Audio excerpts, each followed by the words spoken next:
विचार माला कबीर साखी सुधा में आज की साखियाँ हैं। पोथी पढ़ी पढ़ी जग मुआ, पंडित भया न खोए, ढाई आखर प्रेम का, पढ़े सो पंडित होए। पढ़ी पढ़ी तो पत्थर भया, लिख लिख भया जो ईंट, ढाई आखर प्रेम की, लगी ना अंतर छींट। जब मैं था तब हरि नहीं, अब हरि है मैं नाही, प्रेम गली अति साकरी, जा में दो न समाए। कबीर बादल प्रेम का, हम पर वर्षा आए, अंतर भीगी आत्मा, हरि भई बन राय। सदगुरु कबीर साहब जी ने प्रेम की बड़ी महिमा गाई है। वास्तव में प्रेम है ही ऐसा अमृत जिसका रसपान कर लेने से जीवन का सारा असंतोष मिट जाता है। लेकिन दुविधा यह है कि लोग प्रेम को कागज पर लिखते पढ़ते तो हैं, किंतु उसका अनुभव नहीं कर पाते हैं। इसलिए तो सदगुरु कहते हैं, पोथी पढ़ी पढ़ी जग मुआ। अर्थात पोथियों को, शास्त्रों को पढ़ पढ़ कर के लोग मरते चले गए, किंतु पंडित भया न कोई। कोई वास्तव में पंडित अथवा ज्ञानी नहीं हो सका। साहब कहते हैं, ढाई अक्षर के प्रेम को जो पढ़ना जानता है, वही वास्तव में पंडित और ज्ञानी है। यहाँ साहब प्रेम को रटने की बात नहीं कर रहे हैं। कोई प्रेम को खूब रट ले और कहे कि मैंने तो प्रेम को पढ़ लिया, तो यह कोई प्रेम को पढ़ना न हुआ। प्रेम तो जीवन भर पढ़ने और जीने की बात है।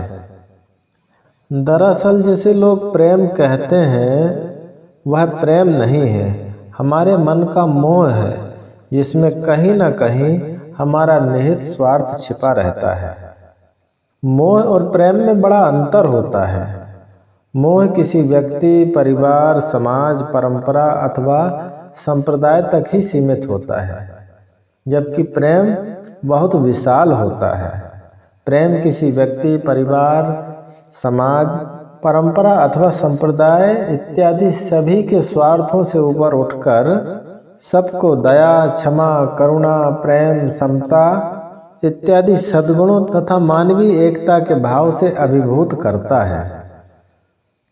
साहब अगली साखी में कहते हैं, पढ़ी पढ़ी तो पत्थर भया, लिख लिख भया जो ईंट, ढाई आखर प्रेम की, लगी ना अंतर छींट। बहुत पढ़ लिख कर लोगों के दिलो दिमाग पत्थर एवं ईंट की तरह कठोर हो चले हैं। उनके हृदय में प्रेम की एक छींट भी नहीं पड़ी है। यहाँ साहब के कहने का यह आशय बिल्कुल नहीं है कि पोथियों अथवा शास्त्रों को पढ़ना लिखना गलत है। नहीं, जिसकी जैसी क्षमता है, योग्यता है, अवसर है, शास्त्रों को, पुस्तकों को पढ़ना लिखना चाहिए। किंतु बहुत सी पोथियों को, शास्त्रों को पढ़ने के बाद भी जीवन यदि प्रेमपूर्ण नहीं बना, जीवन में प्रेम का रंग नहीं चढ़ा, पोथियों का ज्ञान हमारे आचरण में नहीं उतरा, तो फिर पोथियों को पढ़ने का क्या लाभ हुआ। साहब ने बीजक में कहा है, जस खर चंदन लादेव भारा, परिमल वास न जानू गवारा। जैसे गधे के ऊपर सुगंधित चंदन लाद दिया हो, किंतु उस बेचारे गधे को उसकी सुगंध के महत्व का कोई ज्ञान नहीं है। ठीक इसी प्रकार कोई बहुत पोथियों को पढ़ता लिखता हो, किंतु उस ज्ञान को आचरण में नहीं लाता है, तो वह केवल गधे के समान विद्या का अहंकार ढो रहा है। इस प्रकार से शास्त्रों या पोथियों को पढ़ लिख लेना कोई बड़ी बात नहीं है। इसका कोई विशेष महत्व नहीं है। महत्व तो है हमारे आचरण का। जो हमने जाना है, पढ़ा है, सुना है, उसका हम कितना आचरण कर पा रहे हैं। पोथियों को पढ़ लिख लेने से कोई विद्वान तो हो सकता है, किंतु यथार्थ ज्ञानी अर्थात पंडित नहीं हो सकता। पंडित अथवा ज्ञानी तो वही है जिसका जीवन सदाचरण संपन्न है, भले ही फिर वह शास्त्रों को पढ़ना जानता हो अथवा ना जानता हो। महाभारत में बहुत सुंदर कहा गया है, पटका पाठकाश्चैव ये चान्य शास्त्र विचिंतिका सर्वे व्यसनिनो मूर्खा या क्रियवान स पंडिता। इसका भाव है, पढ़ने पढ़ाने तथा अनेक शास्त्रों का चिंतन करने वाले सभी व्यसनी और मूर्ख हैं। पंडित अर्थात ज्ञानी वही है जो क्रियावान है, अर्थात जो आचरण संपन्न है। साहेब कहते हैं, ढाई आकर प्रेम की लगी ना अंतर छींट। जो विद्या का अहंकार करते हैं, बकवाद करते हैं, जिनका आचरण से कोई लेना देना नहीं है, उनके हृदय में भला प्रेम की छींट पड़ सकती है? ऐसे लोगों ने तो प्रेम को खंड खंड कर विभाजित कर लिया है, जो कि अपने परिवार, जाति, समाज, परंपरा अथवा संप्रदाय तक ही सीमित रह गया है। इसी प्रकार से लोगों ने सत्य को भी काट काट करके बांट लिया है। इतना ही नहीं बल्कि भगवानों को भी बांट लिया है। इसीलिए सभी जातियों और संप्रदायों के भगवान अलग अलग हैं और सभी अपने अपने मत, पंथ, ग्रंथ और भगवान को सबसे ऊंचा और श्रेष्ठ बताने के लिए आपस में लड़ मर रहे हैं। आदमी का झूठा स्वार्थ उससे क्या क्या नहीं करवाता है। ऐसे लोगों के हृदय में प्रेम की एक छींट भी पड़ सकती है भला? सदगुरु अगली साखी में कहते हैं, जब मैं था तब हरि नहीं, अब हरि है मैं नाय, प्रेम गली अति साकरी, जामे दो न समाए। इस साखी में अध्यात्म और व्यवहार दोनों का मर्म समाया हुआ है। साहब कहते हैं, जब मैं था तब हरि नहीं, अब हरि है मैं नाय। यहाँ मैं का अर्थ है अहंकार। जब मनुष्य का मन अहंकार से भरा होता है तो उसके मन, वाणी, कर्म स्वार्थ, लोभ, मोह इत्यादि दुर्भावनाओं से ग्रसित होते हैं, जिसका परिणाम यह होता है कि जीवन में कभी सुख, शांति, संतोष की अनुभूति नहीं होती है। और इसके विपरीत मनुष्य का मन जब प्रेम से भर जाता है तब काम, क्रोध, लोभ, मोह इत्यादि सारी दुर्भावनाएं विलीन हो जाती हैं और मन, वाणी, कर्मों में दया, क्षमा, करुणा, प्रेम, समता का भाव संचरित होने से अब हरि है मैं नाहीं अर्थात सारा अहंकार विलीन होकर अंतरात्मा हरि अर्थात परमात्मा स्वरूप हो जाती है। सारी कामनाओं, इच्छाओं तथा शिकायतों का अंत हो जाता है। प्रेम गली अति साकरी, जामे दो न समाए। इस पंक्ति में साहब कहते हैं, प्रेम का मार्ग अत्यंत संकीर्ण है। इसमें दो के लिए कोई स्थान नहीं है। या तो प्रेम रहेगा या फिर अहंकार, या तो स्वार्थ रहेगा या फिर त्याग। दोनों एक साथ नहीं रह सकते, क्योंकि स्वार्थ में हमेशा कुछ न कुछ पाने की भावना होती है और जहाँ पाने की भावना है, जहाँ कुछ चाह शेष है, वहाँ प्रेम टिक ही नहीं सकता। स्वार्थ लेना सिखाता है और प्रेम देना सिखाता है। स्वार्थ देना बिल्कुल नहीं जानता है और प्रेम लेना नहीं जानता है, क्योंकि जहाँ लेने और पाने का भाव है वहाँ व्यापार है। वहाँ प्रेम कैसे हो सकता है? विशुद्ध प्रेम का मतलब है सारे स्वार्थों एवं अहंकार भाव से ऊपर उठकर पूर्ण निष्कामता एवं निष्पक्षता की दशा में स्थित हो जाना। साहब ने और भी कहा है, चाखा चाहे प्रेम रस, राखा चाहे मान, एक म्यान में दो खड़क, देखा सुना न कान। जो प्रेम का रसपान करना चाहता है वह अहंकार की पोटली को संभाल कर रखे तो यह संभव नहीं है, क्योंकि एक म्यान में एक ही तलवार रखी जा सकती है, दो नहीं।